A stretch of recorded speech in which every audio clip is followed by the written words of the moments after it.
exhaust pipes are fitted. Just got to clean the greasy hand marks off. Flanges are on, bolted up. Little grippers sort of worked.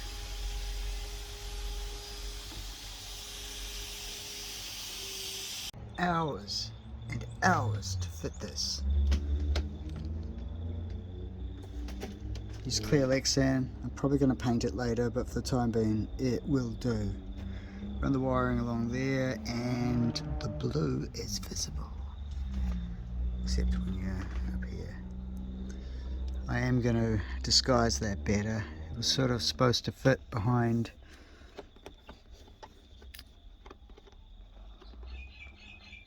this piping, but unfortunately it just gets too tight there, so I'm going to have to run something else over that to disguise it.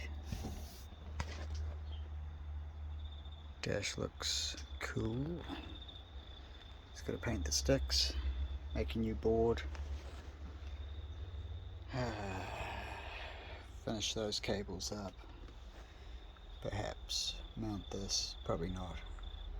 To construct a new panel with new switches, this is from behind. It's my template. It's 4mm aluminium, which matches the 4mm plastic. I'm going to cut this out.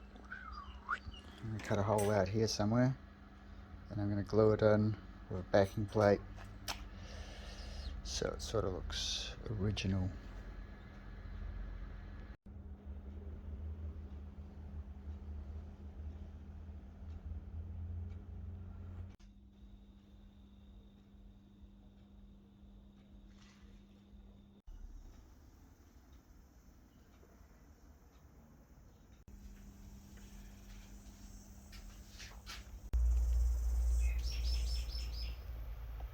Quick test fit.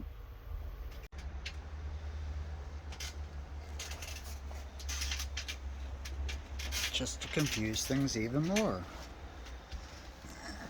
Painted. Come up pretty good.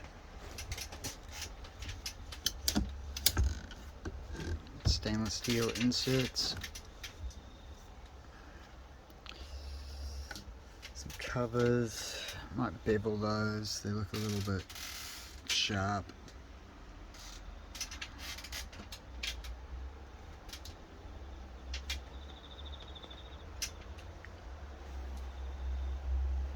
Alrighty, Christmas trees are in, panels on. That's how it's gonna look. It's pretty tidy, pretty happy.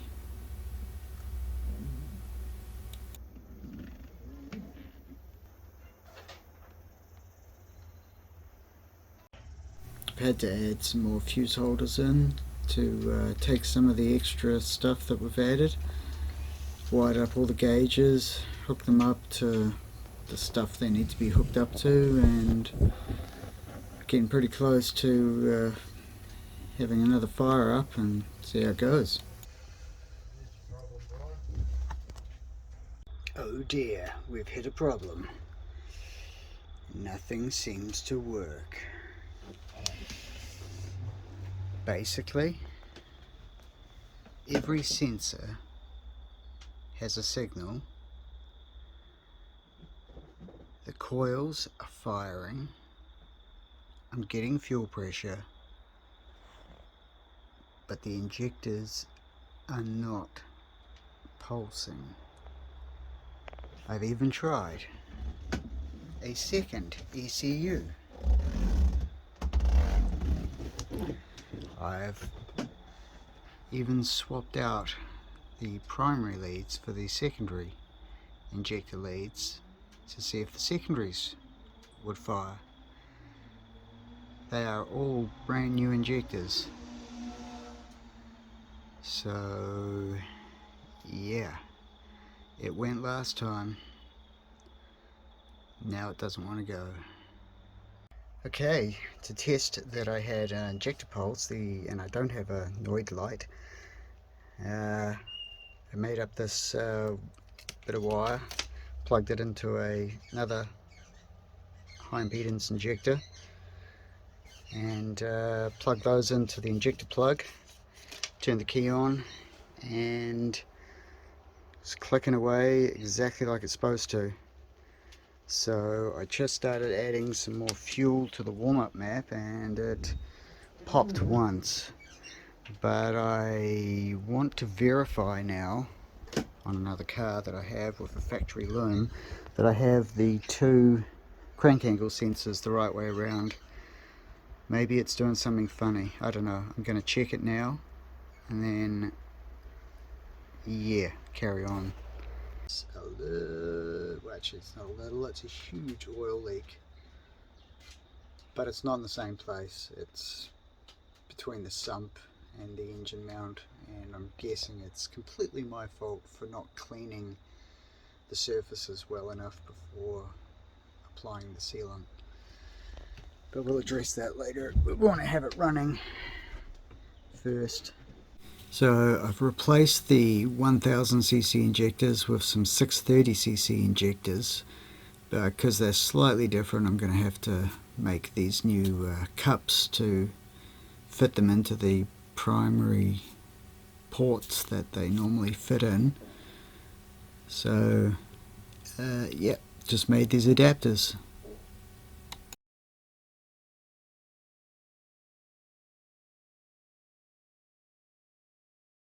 There we go, fuel rail fitted with the intake manifold on. It is possible to do it. Ta-da! Well, this is going to be really stumped. Still, absolutely no go with starting.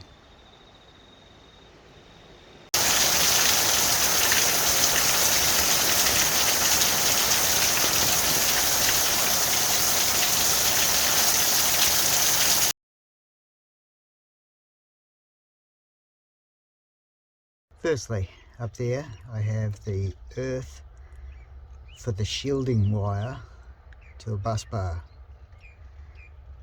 but I also have one of the wires from there also running to that earth, which, as we've seen from the workshop manual, that's not where it should go. So I'm going to find out which one, test it and reroute it.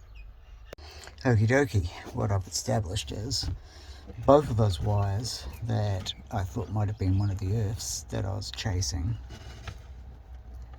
are both from shielding, one from the knock sensor and one from the crank sensor, so I no longer think that that is a problem. Next is to move to the other bus bar where I know there's 3 earths from the wiring loom, and I don't think any of them should actually end up on that bus bar, or if they are, I don't know. Yeah, I can't take it anymore. Let's just go out in someone else's boat.